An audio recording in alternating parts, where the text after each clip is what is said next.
국민의힘 혁신위원회가 지도부와 친윤의원들의 희생을 압박하며 일주일의 시간을 주겠다는 최후 통첩을 날렸습니다. 일부 혁신위원이 사의를 표명했다는 보도까지 나오는 등 혁신위가 기로에 선 모습인데요. 국회에 나가 있는 취재 기자 연결해서 자세한 내용 들어보겠습니다. 자, 정다희 기자 나오십시오. 네, 당 지도부는 우선 말을 아끼는 모습입니다. 윤재욱 원내대표는 관련 질의에 혁신위 활동은 대표 소관이라며 일축했고요. 박정하 수석대변인은 희생안이 공식적으로 넘어온 게 아니라서 말씀드리기 이른 것 같다고 밝혔습니다. 이런 가운데 혁신위원 3명이 무더기로 사퇴 의사를 밝혔다는 보도가 나왔는데요.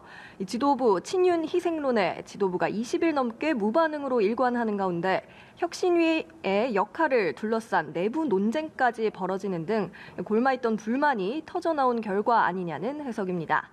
혁신위 조기 종료 가능성까지 거론되는 가운데 혁신위가 좌초할 경우 지도부와 친윤 세력의 정치적 부담은 한층 가중될 전망입니다. 다만 일부 혁신위원 사퇴설에 대해서 혁신위 측과 지도부 모두 사실관계를 확인 중이라고 밝혔습니다. 네, 민주당은 총선 후보자에 대한 검증을 강화하기로 했다고요?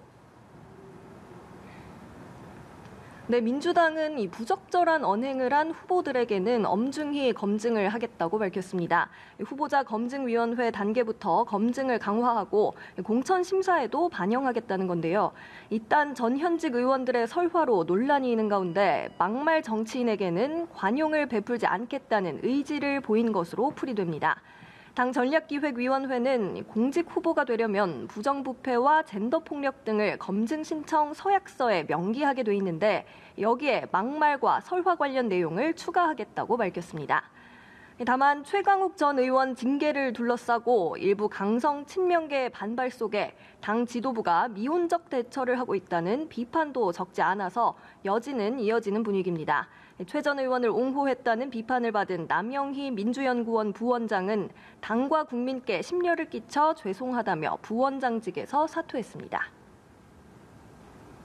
자, 그런가 하면 이동관 방송통신위원장 탄핵안을 둘러싼 여야 공방도 계속되는 모습인데요. 관련 내용 정리해보죠. 네, 국민의힘은 민주당이 이동관 방통위원장 탄핵을 추진하는 데 대해서 탄핵안 포퓰리즘이라고 비판했습니다.